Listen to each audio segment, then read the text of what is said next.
Hello and welcome to Tools in the Shed, a podcast powered by CarsGuide, ready to rip into car stuff that's caught our eye this week. I'm James, and with me is our fearless leader, CarsGuide editor, Mal Flynn. Good morning, James. And a super special guest in the shape of Brian Tanti, a giant in the classic car world, and he has special insight into the newer ones as well, which is great. We have the opportunity to hear about what he's up to with the new Sydney venture and touch on some of the long experience with the Lindsay Fox collection and museum and special cars and their owners all over the globe. So we'd like to talk with him. It's a very special event for us. And we'll update you on the darling of the Twitterati in this week's MuskWatch. It's all happening on that score, so stay with us. But first of all, some feedback, which is always great to get. And David Anderson, the man who wants Mal to stay on mic and me to tone it down, gave us a shout. Thanks, David. We're aiming to lift our game. And I've been practicing. Our old mate Hammer Rocks also chipped in with an often neglected some angles on the topic of EVs. That is the cost of replacement batteries and depreciation, and one influencing the other. In that he says some years ago he was looking at 3 to 5 year old hybrids for his daily commute, but learned batteries need to be replaced every 7 to 8 years, and the cost was equal to the value of the car. So he bought a diesel. And it's just something that is often lost in the conversation about EVs, that at this point, replacement batteries are quite expensive. So that's a fantastic point. Also, don't discount the cost of replacement inverters. Yeah, the whole bit, yes. Yeah, my understanding is that a lot of the time that's the most expensive component. Sure. So it's a good reminder, Yeah. I reckon.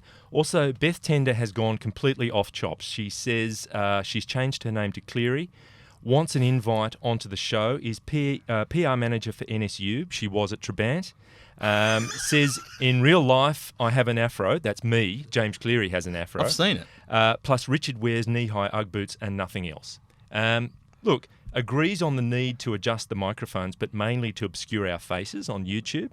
And finished with a theory about Elon going electric to avoid manual gearboxes and resulting bad puns about musk sticks. Right? So, phew. Sounds like we need them on as a guest. She's terrific. Now, look, with a name like Beth, I'm presuming it is a woman. Turns out Chapo's channel doesn't have ambient lighting in his Merc Prime Mover, but does like to check out what mood lighting Ben's car drivers are running to gauge their state of mind, so he can just look down. I think that's a great tip. So thanks to everyone who gave us that feedback. Keep it coming. I'm a little bit worried about Beth Tender, but we'll see what she comes up with this week. If you're in Sydney, let us know. Yes. But moving on to our main event for this week, we're joined by Brian Tanti, a long-time, purveyor of his skills, coach-building skills, a metal guru, able to, do things with wheels and hammers and all of that to keep fantastic classic vehicles on the road and at sometimes bring them back to life. So, Brian, give us a kind of thumbnail of your backstory and what's brought you up to Sydney. I started off in the trade back in late 1979 and trained as a coach builder. And, of course, a coach builder is somebody that works pretty much like an automotive tailor, where they kind of shape the metal and give it three-dimensional form and build handmade cars. And, of course, that was predominant early in the beginning of the century when the aristocracy of the day were getting coach builders to make parts and so on. And things were generally one-offs. Correct. Just limited production. And we're talking kind of horse-drawn coaches, yeah? Correct. Yes. And then as the motor car evolved, the coach builders were then kind of relegated to doing more bespoke, high-end vehicles. So particularly both in Italy and England, where they were making one-offs or 4 of or 5 of. But a lot of the early handmade cars were production cars, but were built. They were automated somewhat, but still handmade. A rolling chassis was just delivered to the coach builder, and off you go. Yeah, a bit like a 250 Ferrari, where you had 10 different bodies available for that one particular chassis. So it was along those lines. Yes. So, and we all know that's how Holden existed for the first 40 odd years of. Well, it's correct. Of its, exactly. Life as an organisation. Yep. Yep.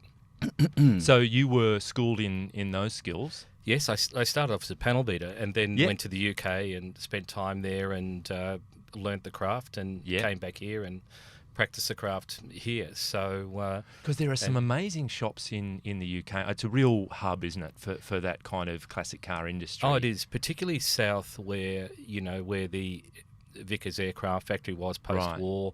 Right. A lot of the guys came out of the aviation and aircraft industry. Of course. And through Surrey and all those areas where there was a lot of there's people. Crosthwaite and Gardner did Yes. they recreate the Audis, like the Silver Arrow Audis and what they have did. you? Yeah, so fantastic. there's a lot of those skills came out of that area. Yep. That's and of course, some of them are third and fourth generation coach builders. So yes. They're really I think England is really the cultural home of coach building, so to speak. Right.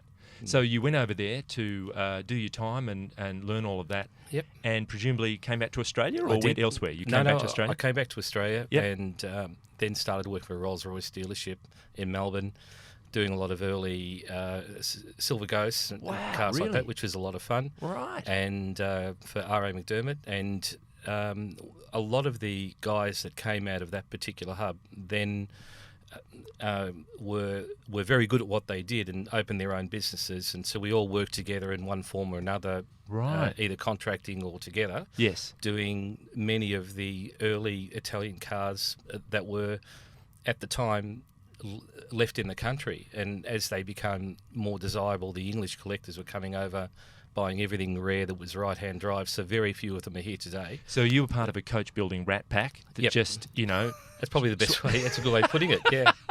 Fantastic. So, yes, and so there were pickings to be had with Australian cars. There were. Because I suppose, not on the coast, but there'd be some that would be in very good condition in terms of rust or other things. Well, we've got a much drier environment, so there's less of the corrosion that you saw in the laminations of metal than you would in the UK. And the UK collectors, were just seized on that. Yeah. And came out here and bought a lot of those Ferraris that were bought by farmers off the sheep's back, so to speak. Yes. Where there was a lot of wealth in the country then, and many of those cars have just gone. Yeah. And not here I imagine anymore. there'd be plenty sitting around that had a simple mechanical issue that couldn't be fixed, and two hard baskets there waiting for someone to discover. Yeah, but quite often the cars were put together so badly in many respects they were going to rust anyway, whether it was a dry environment or not. There was no proof coating, none of that. Welds just exposed in bare metal. Sometimes they weren't even cleaned down, so all the oxidisation was there underneath the paint. You'd strip it and there it was. So would there be an owner who wants their car restored to be like that, to be imperfect?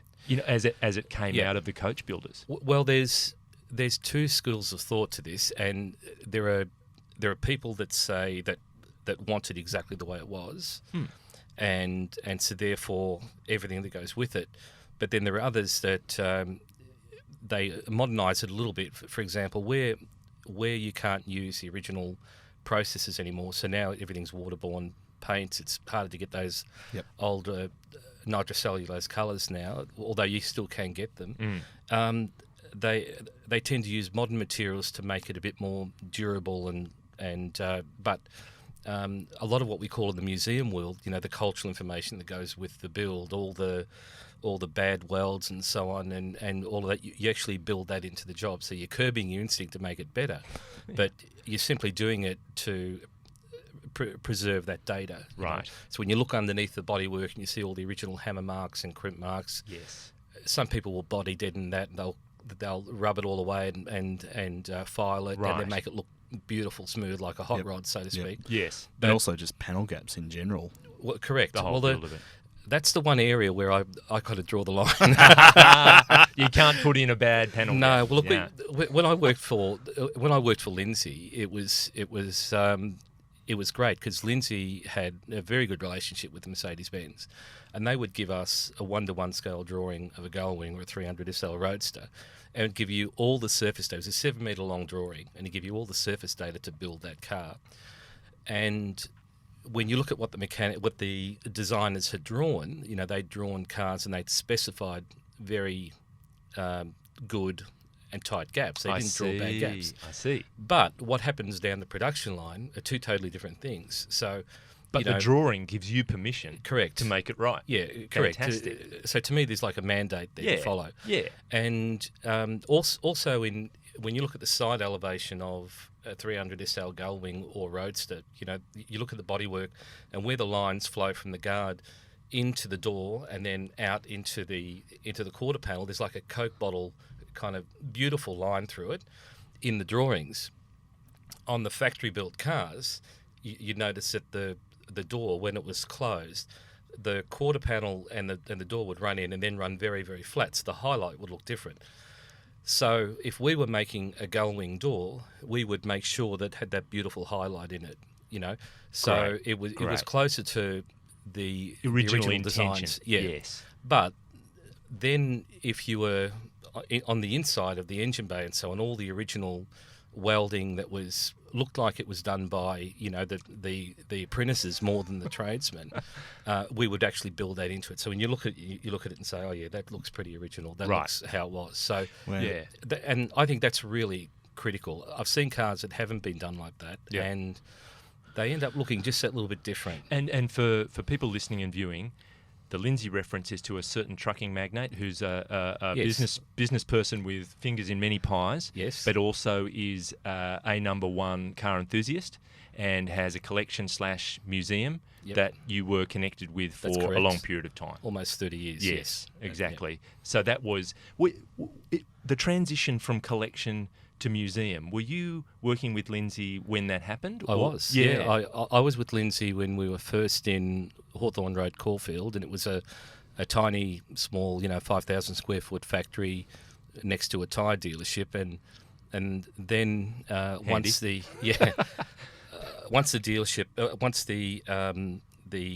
arrangement, the lease had been organised for the Queen's building, we then relocated to Queen's with nothing. And it was at a time in Docklands where you wouldn't recognise it today, where there was literally, it was the Queen's building and a series of obsolete, pretty bare, industrial, obsolete wasteland. Kind of rail yards with tumbleweeds, blowing across the whole thing. It was the wild, wild west back then, and there were people shooting up in the court. We're finding syringes everywhere, and but the place really, changed over time, and I was with him from the start through to the implementation of the museum. So was that taking vehicles that Lindsay Fox already owned and supplementing it with others to make a museum, or it just happened organically that well, at the time things grew over time? Yeah, we had somewhere in the order of 130 vehicles. Wow. And then 40 of them were handed over to the trust, and then the trust, they were in that building and stayed in that building. Right. And they were separate to the main fleet. Yep. So they were managed independently of Lindsay through a trust. And what was your scope of work? Was it all to do with body work? Would you also sub out mechanical type work? Were you kind of in control of everything? I had a fairly big role there. I went from really being on the tools to manager of vehicle operations, and then I was director of the museum for a while as well. And that was everything from interaction, engagement with the local community, right through to ringing up the suppliers or someone supposed to be doing work for us that wasn't doing work, and getting down the phone and getting on their backs and all that kind of stuff. So it was a combination of quite a few things. All right. And for anyone who doesn't realise, this collection spans all sorts of eras, so right up to, he's got an Enzo, hasn't he? Yeah, the oldest vehicle would be a 1934 a 228 Cabriolet. And the most modern now, I think, is one of the later I think it's got one of the last Mercedes F1s, the current supercar that's coming out. Right. So he's got quite a few, and everything in between. Yes. The one? Yes. Oh, crikey. Yeah. I hear he's getting one. So that's no surprise. And how does I know he and his family kind of exercise some of these vehicles from time to time. Was that done on a formal basis to make sure that cars were drivable and that they were used from time to time? Well, at that particular time, I was really the only one looking after the maintenance of them, so it was a tough part of the job. And that's someone gets to drive. Great. But in the early days, that was I used to. Once Lindsay bought Avalon Airport, I could ring up the airport and say, "Look, what's happening today?" And or do you have any time to slot me in to run a few of the cars? And they'd say, "Look, we've got Japan Airlines this week, Qantas this week doing circuit training. Yeah. But apart from that, it wasn't a commercial airport. So if you come next week, you'll be fine. So I'd go down there with 3 or 4 cars, and we'd run them, get them up to running temperature up and down the runway a few times. Brilliant. And, sometimes the red line in every gear just to really blow them out. And Italian tune-up. So, yeah. So we're talking, cars like 959 Porsche, the F40? F40. Yeah. Yeah, Wow. And people say we have the dream job, James. the F50 and XJ220, and it's, it was quite a unique experience to drive so-called supercars, and you can see why people call them supercars because they are just a cut above everything else in terms of their performance, their braking, the lot, and to go down that runway and you're on 300 kilometres an hour, and it's a 3.4 kilometre runway. And then go down with the safety officers at 100 kilometres an hour. You think, gee, we're never going to get to the other end. It's kind of like it's like you can read War and Peace on the way down. It's also the taking F40 off in a plane. Yeah, the F40 is one that puts me in mind of that, original condition, because looking at an F40, there are spits on the welds, and it's not, a neat car. It's and the very carbon much weave showing through the hand-built car. paintwork. Yeah. Oh well, it's the other thing. If you want to look at how an automotive industry evolves in terms of their fit and finish, look at a supercar, because you can see the early inroads into composite materials and how they were used, and the print of the carbon fibre, the weave of the carbon fibre coming through in the skin, right, and how that evolved to even to the Enzo, where there's none of that at all. And also the types of carbon fibre, the Correct. different weaves and thicknesses and all that stuff. I also worry about how the epoxy ages in a carbon. Well, that's an interesting comment, because we did have problems with the XJR15, which had carbon that was starting to delaminate. Right. And you just don't know what you don't know in terms of how long it's going to last. Yeah. Okay. And then, so we better move on. There are 2 areas I'd love to get to. Yep. One being your move to Sydney, and also after that, your position on craft skills and means of passing those skills on to following generations. So the move to Sydney first. Well, I was dating a Sydney girl for the best part of 3.5 years, and which is a long way from Melbourne. It was a long way from Melbourne, so it's kind of a long distance thing. And people say they don't work. Well, they do work. It just depends on how hard you're prepared to work. Yep. And so it came to a point where I think it just made sense to either make the leap of faith and move up. And it was a big move on so many fronts, because there's family elements. All of my kids are grown up and doing their own thing, and I've got 2 girls living in the UK now, and so they're all independent people. And to make that move up north and leave a job that I'd been in for the best part of 30 years, it was a big change. You bet. So, and coming to terms with all of that, was pretty hard. But once I got here, I did have a couple of aspirations. There was projects I wanted to do, and obviously the 550s that I'm now building. So that's 550 Spider exact replica Porsches. It'll be exact in every detail to the manufacturer's spec right through, and leaving no stone unturned in terms of authenticity. Fabulous. And the level of work in each of those builds is a bit like building a genuine car. They can slip you a chassis number, can't they? You've they got could, a good but they won't. When I was building Lindsay's 550, we couldn't even get drawing detail from Porsche. Wow. Very we had a precious great about relationship that, with Mercedes, but we just couldn't get what we needed from Porsche for whatever reason at the time. Right. But I had to turn to America to get all that detail, and was very fortunate there to. Great. So to are those cars going to be built to a commission, or are you building them on spec? Have people already put their hand up to own these cars? No, I'm looking for the hands if they're out there. Gotcha. So, right. So if they're around, please come and talk to us. We haven't mentioned the James Dean factor yet. Yeah. Like this is the car that James Dean famously passed away in. So if you Correct. wanted to, it was. a slice of James Dean Dean actually his chance. elevated to cult status. The little bastard. Yeah. Yes. Yeah. Yeah. So, it's Sorry, not James Dean. That was painted on the back of his car. He nicknamed I thought he was the referring to car, him. I thought and Mel.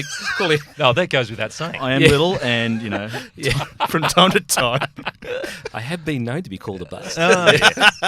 Put your hand up if you haven't. James No one's Dean putting their hand up. nicknamed his 550 Spider Little Bastard. Little bastard. right. That's It's correct. written on the back of And it. it was, That's I right. want to say, the person, unfortunately, that he T-bone crashed with was Turnip Speed Turnip speed. and a that's right. 52 Ford Tudor.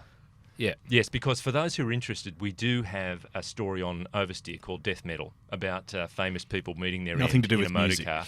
Nothing Yeah. to do with music, and obviously he's a high-profile one. Yeah. It's when you look at the build of a 550, you just see that he had absolutely Right. no chance in hell. Yeah. One of the things, when I used to drive Lindsay's car, I once brought Lindsay's 550, which is the very car built after Dean's car. It's chassis 56, by the way. And this is the blue car, The isn't blue it? one. Wow. Dean's car is 55. What? I brought that up to Sutton Forest for a Visa card shoot, and we're driving it through the hills, and you get in this car and you think, this really does feel like a coffin. It could. Wow. The one thing that strikes you is how unsafe the whole thing Yeah. feels. It's just literally a chassis with aluminium foil around you in many respects. Yes. What's the curb weight on a 550? About 650 kilos. What? Right. So That's unheard of. Isn't that Yeah. amazing? Yeah. All right, so quarter the weight of a Well, Land 680 kilos, I think. You've something got like that on the go. You've also, I would imagine, you've got contacts and people that you know all over the world, but you would have people that you have worked with previously in Sydney, so that's a bit of a head start. Sure, yeah. You were talking, when we were talking off air, about making relationships with suppliers. That's been a bit of a challenge because you get so used to relying on particular people. Oh, the thing is, at the Fox Museum, you had the name of the Fox Museum that was there, but really the people that I used at the museum were all, as I was saying earlier, they were a default speed dial on my phone. Yes. They knew me, I Yeah. knew them. They Yeah. dropped whatever they were doing to, do things for you. But you use them not because they were prepared to drop what they were doing, but because they were very, very good at what they do. Yeah. So when you come to a new state, it's like you have to build these relationships all over again. Yep. And Part find out- recommendation, part Yeah. trial and error. Exactly. Yes. And quite often, the recommendation is very subjective. So someone says someone's really good, but you don't really know until you actually use them. Yes. Yeah. And so sometimes it's a leap of faith, and it's a learning curve. But in some ways that's great too. You know, it's kind of it reinvigorates. Great. That whole process of trying to find and work with people. So you've established BTW, Brian Tanti's His workshop, workshop, yep. which is in Artarmon, Correct. in Sydney. 3 levels and Yes. 3 levels. So a drive-in floors. underground and Yep. then middle and top, full of fantastic stuff, cars, part tools. exhibition space, Part- part exactly. workshop, That's correct. part So- dream factory. Yes, Well, if one you of the want to have things- your wedding or special function, Brian Tanti's workshop is. We can- open. we I'm now can considering accommodate getting you. married. Well, one of the things we found, particularly in the early days of the museum, when we first moved into Docklands, the person that laid all the carpet said, "Look, can I bring some of my people over and just do an evening for them?" No problem. From that, it just skyrocketed, with people contacting us who were doing events and product launches for all sorts of groups, everything from fashion shows to tools to pharmaceutical companies. They were all using the museum. And that was word of mouth. It was primarily, word of mouth. yeah. Primarily it was. Wow. And we made it available to all caterers because we were apolitical in that way. We didn't have a particular caterer. And quite often the people were they were interested to use a venue, but not particularly interested in using a particular caterer. So we'd make it available to everybody. Yeah. And the events really worked well. And what we found was there was a growing trend towards using the workshop. So the workshop became, again, another point of interest. And it was interesting to note how popular a visit and a corporate event was with people that had absolutely no interest in motor cars. Yeah, right. But were just interested in going into a space that was a little bit different, a little bit grungy, An understanding authentic skills. environment. Yeah. Yes. And we didn't blind them with the point-to-point maths of how fast cars were and how much time was involved, but people that weren't interested in motor cars would just love the process. It was a bit like a kind of automotive grand designs experience, where Fabulous. people were seeing that that whole evolution of a car, or they smell the leather and they'd look at how things were being made and really love that, really engaged with that. Mel and I, you were kind enough to invite us to the opening for your workshop in Sydney.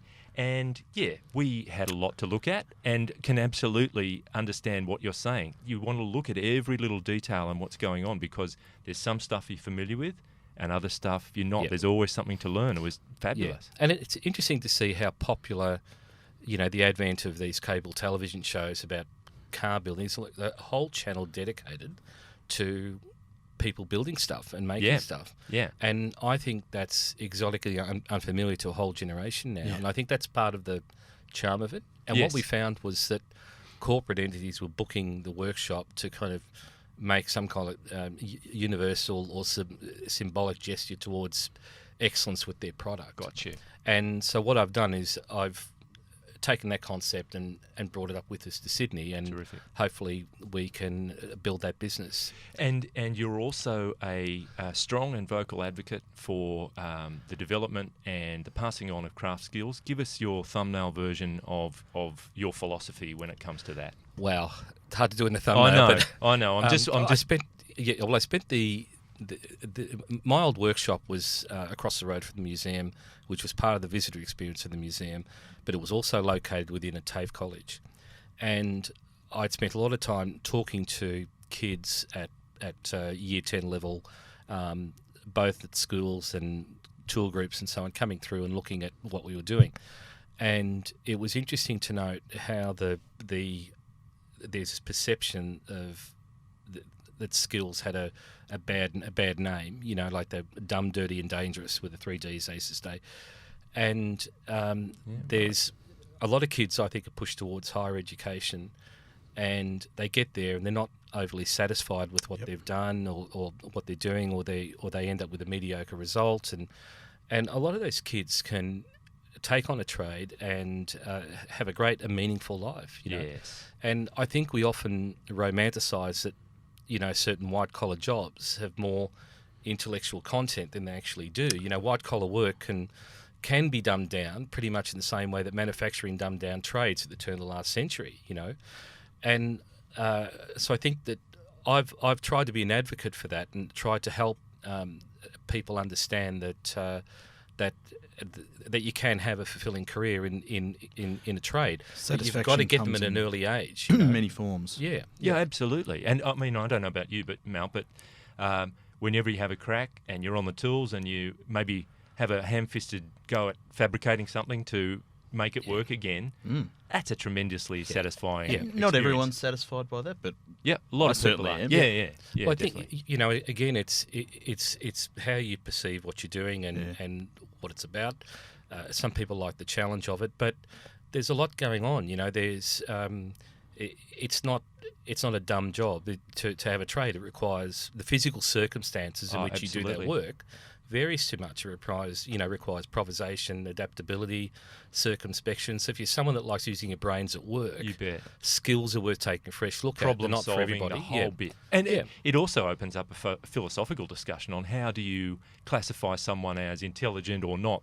There are all kinds of intelligences, and correct. some of the smartest people I've met are tradespeople of various kinds, for sure.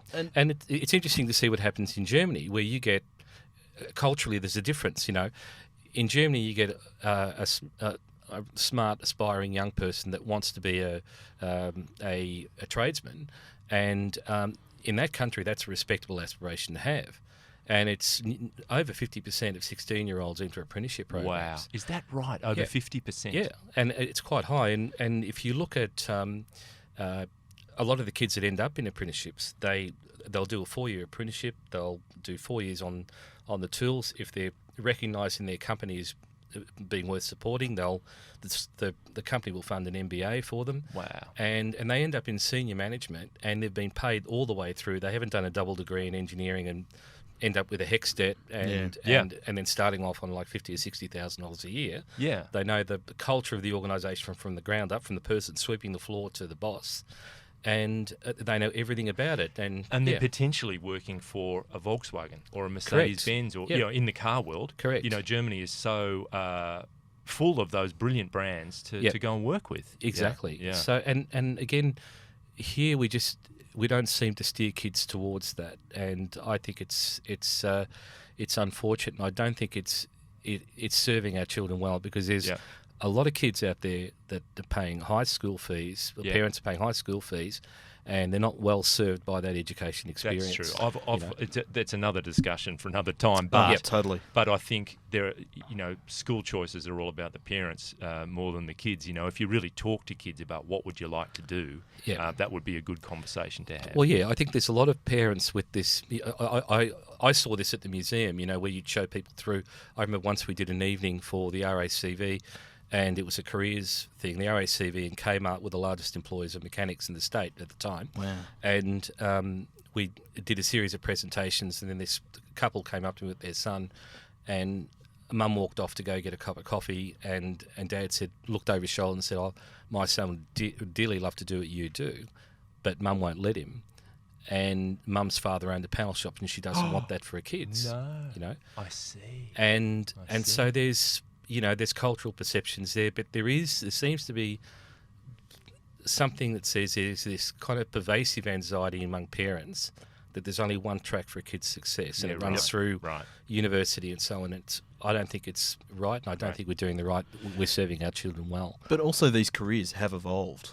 They have. There's some fundamental skills that are applied, but the tools you use have evolved and broadened as well. Correct. It's the technology's improved, and OH&S has improved. As you said before about the paint availability.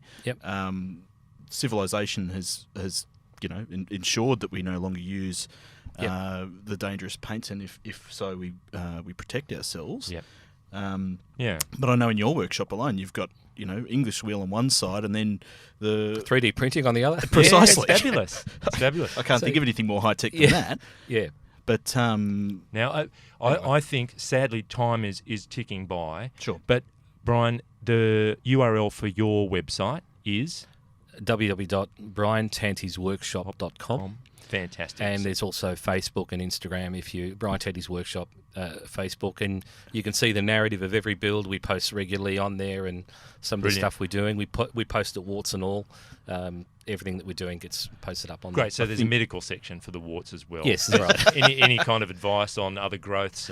Oh, no, none. Okay, fine. I think one thing I've enjoyed in recent weeks was the buck for the 550. Oh, yes. That seems to be a big story about its completion and its it is. journey to Sydney. A lot of work.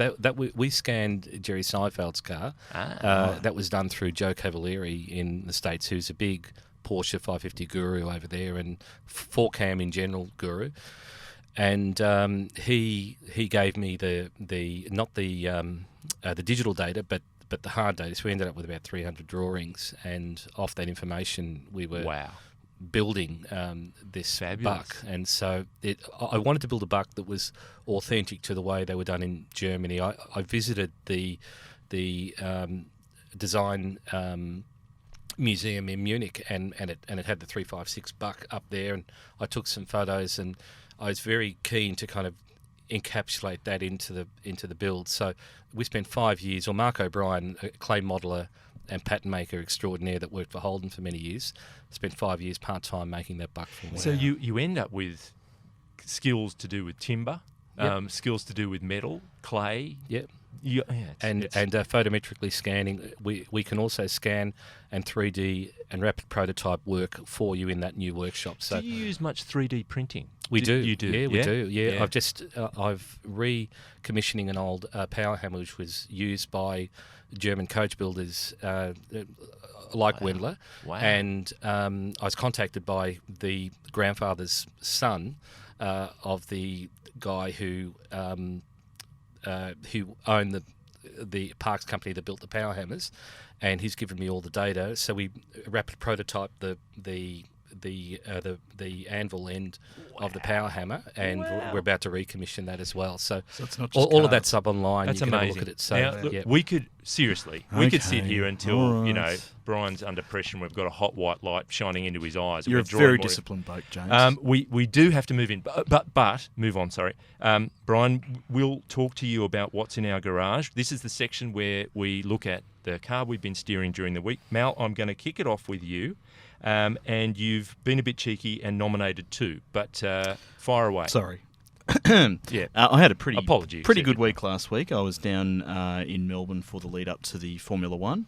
On the Wednesday, I think I was among the first cars on the track, driving the Alfa Romeo Stelvio SUV, the Quadrifoglio version, in Australia for the first time. And you think an SUV on an F1 track doesn't make much sense. Yep. But we only did a handful of laps, but this is a pretty special car. Really? And right. It shares a lot with the Giulia Quadrifoglio. Yep. And it's translated well to an SUV in the context of an F1 circuit. So you have to drive it on the road, you have to see what it's really like so to drive. one-dimensional introduction. Yeah. Yes. But if you're looking for an SUV that's good on an F1 track, it's a good one. Yep.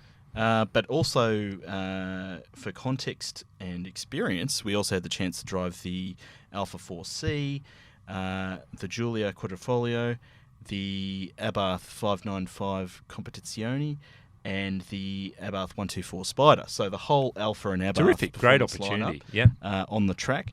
4C, wow. That is a lively piece of work. Yeah. And that's a car that absolutely polarises opinion. Yeah. There are those that think it needs some power steering and a better suspension. Yeah. I'm not of that school. Yeah, I think it's amazing. I think it's like, I've described it as like reaching through the dashboard and feeling what the front wheels are doing. Precisely. It's so good. And yes, it's rattly and it's a little bit uncomfortable, but the connection with the car is impossibly good. I think it gives you the closest thing to what people aim for in motorcycles. Yeah. So if you're not willing to make a few concessions, go elsewhere. And if you want a similar package with a bit of comfort, buy an Alpine A110. Yeah, exactly. And you're right. That's a great choice. But at the other end of the price spectrum, the Abarth 595 is, I think it's 11 years old now. Yeah. It's just fun. Brilliant. It's fun. You cannot measure that car in terms of conventional measures like price and 0 to 100, etc. It's just a lot of little cool things in one package. So the Mal World Discovery Tour of Melbourne continued, Okay. and you then went on to a different brand, yes, and a different circuit. Yep. So Mercedes, with the winningest team in F1 in recent times, had a big deal in Melbourne last week. They gave us a preview of the EQC electric SUV that's coming later this year. Super important. And then also gave us the chance to have a steer of the C63S at Sandown. Yep. We've already driven that on the road. James, you drove it at the international launch in Germany. Yep. It was really fun. It was. Yeah. And I had a go at speed on the Autobahn, you know. So, but I think the focus of this experience was to play with the Track Pace app. Yep. Which basically puts some pretty awesome telemetry in the dashboard. Yeah, it's fabulous, isn't it? And gives you the chance to sort of calculate your own splits and all that sort of thing. Adds another big dimension to a track day. But I reckon it can also be used in the real world. I know when I leave my house, there's 3 ways I can go down the Blue Mountains. And they're all pretty close, and I like you guys. Do they all involve roads? They all involve roads. Fantastic. There's a few more ways without roads. But they're all within, they're all rather close in terms of elapsed time. So you'd like to kind of test yourself using this data capture. Pace in a C63. Yeah, fabulous. Because I like to spend as little time as possible driving to work. Yeah, fair enough. Fair call. All right. But it's a special thing. They've made the car more refined than before. They've softened the suspension up. But driving it on the track, you don't sit there going, oh, geez, it's lost its edge. Right. It's still very exciting. Anyway, that's what I've been driving this week. Good on you, Mal. And so, Brian, you've possibly been driving a car this week that you've driven in previous weeks. Correct. But explain to us your preferred set of wheels. Oh, I've got a GDS Maloo, HSV Maloo, which is the 430 kilowatt one. Yeah, it's a great piece of work.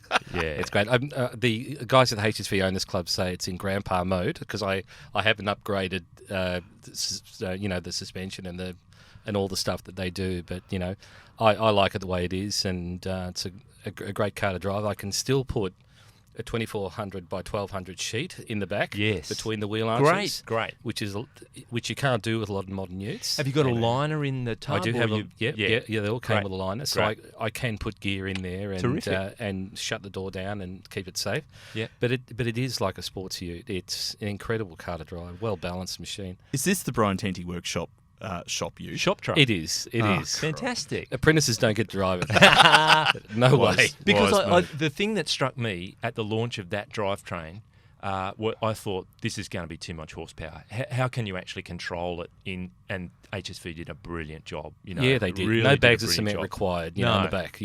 That's the myth everyone says, but it's amazing. It does. That traction control's fantastic. It is. Yeah. I remember thinking, that'd bolt straight into a ute, but they'll never do it. And then one day they did it. Yeah, they did it.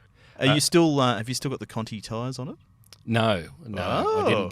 But I had it serviced recently at about 30. It's got about 36,000 k's on it. Cool. I had it serviced at 32, and the mechanic said to me, he started laughing. He said, "Brian, what's wrong with this?" He said, "You've used less than 5% of your brake pads, and there's virtually no wear on the discs at 32,000 k's." I said, "Well, I drive it like a normal car." Yes, exactly. Said, no one drives these like a normal car. But in the event of an emergency, you're ready to stop really quickly. I am. It's very good. Yeah. Very good. They'll put you through the windscreen with those calipers. Well, that's fantastic. The good news is you get to drive it next week as well. I do. That's wonderful. That's right. Oh, boy.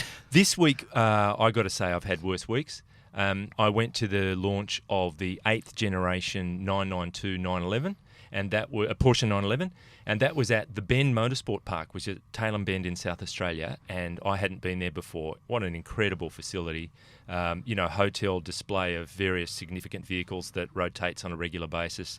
There was a Brock, either SLR 5000 or A9X there, and various other exotic hypercars. But you name it. Best in the world. 3 or 4 different configurations of an enormous track. I think the longest length is claimed to be the second longest fixed race circuit in the world. Wow. And we drove this car. Our review will be up in the next week or so.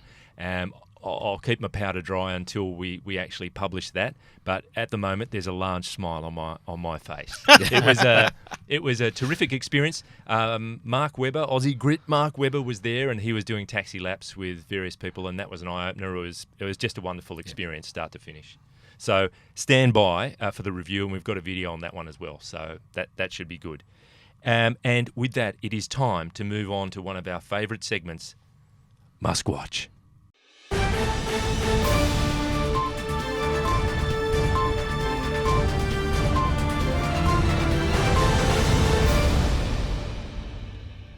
Right, so in the world of Elon, during the week, big news, the launch of the Model Y. I think last week we spoke about the fact that more or less as we were recording the podcast, things were being ready to launch the Model Y in California. So yes, that happened. There are 4 models. There'll be a standard range, long range, a dual motor all-wheel drive, and performance. It looks to me, for people looking on YouTube, we'll have images up swimming around us. It looks to me like a jacked up Model 3 with some tinge of Model X included. Can I add that from side on, it has a striking similarity to a supercar Mustang as well. Oh, no. Sorry to have that's right. at the Mustang. That's an unfortunate but comparison. Have a look. You're probably right.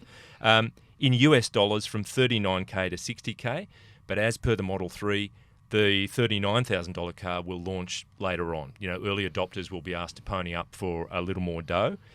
Late 2020 for the last 3 models, early 2021 for the entry model. And look, even though you'd expect there to be a bounce in the share price for Tesla, the stock has dropped 7% over the course of the week, from $294 to $273. So I think investors and current shareholders are saying, stick to your knitting. Do what you can do well before spreading out further. I wonder also, does the Model Y profess to bring anything new to the table aside from finally we've got a smaller SUV? Yeah, I think it's filling a. It's filling a niche, but I haven't investigated deeply enough to be able to answer that question, I must say. Yeah, on the surface, it doesn't look like it sort of advances the brand or technology particularly much, or styling. Well, that's true. It is fairly derivative. I mean, you've got certainly a uniform look across the breadth of the range now. Yeah. But one thing I did read during the week is how much Tesla has disrupted things in terms of over-the-air updates and major brands with their electric cars, maybe Mercedes-Benz with the EQC, is it? Will First of 10. Experimenting with that. So Tesla's been a disruptor in more ways than one. But it's a fair point. The other thing that's been going on in Elon world is his arm wrestle, which is turning into a fist fight with the SEC in the USA about his untoward tweets. He inadvertently, he went out with a tweet that said they're going to build 500,000 cars in 2019. That's not the case. The SEC, as part of its settlement with him, had previously said all the tweets you put out need to be vetted if they're going to materially shift people's perception of the company. So he did that. It was wrong. The tweet was wrong, so it could not have been vetted. So they said, we're going to sue you for contempt. And he has come back and said, look, everything that I said had been vetted before. It was all public information, and the share price didn't move. The SEC said, you're dreaming. It was an incorrect tweet. Therefore, it could not have been vetted. You have broken the conditions, and they're in the middle of that arm wrestle now. The SEC actually said, and you will put a link, I think, in the show notes off to their submission.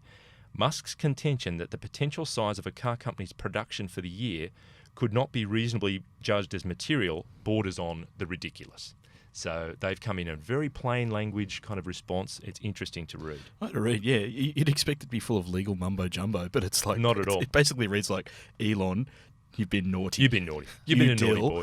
Yeah. We told you not to do this. Put the phone you did down. It. Put the phone down. Log off. Yeah. Stop doing the Twitters thing. The naughty corner is over there. You petulant child. Yes. So the yardstick that we use for production is Bloomberg's Model 3 production tracker. Tesla's famously cagey about the number of cars it builds per week. So it's at 5,896 for the week. That's up 83. So they're very much in this steady as she goes. That's their run rate.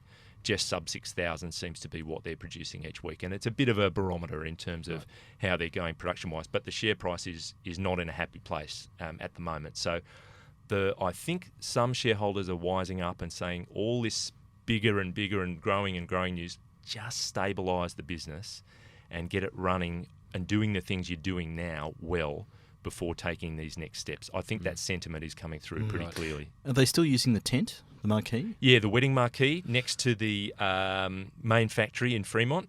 No, not in Fremont. Where was the Numi plant in? Oh, anyway, California. So they've got that kind of excess space to the side. As far as I know, the wedding marquee is still in play. Right, okay. All right. Now, with that, I think we've reached the finish line. And thank you so much, Brian. Yeah, pleasure. Thank you. And thank you, Mel. Thank you, James. And thanks, as always, to our producer, Mr. Pritchard, for his sterling efforts. You can join the conversation by searching for Cars Guide on Facebook and Instagram using the hashtag CGPodcast, or email us at comments@carsguide.com.au. You can listen to and watch us on YouTube, so jump into the comments with our regulars and be heard. If you're enjoying Tools in the Shed, please let other people know, and please rate and review us on iTunes. It helps other people find the podcast. Until next week, I don't know about you, but car puns drive me crazy. Thanks, Dad.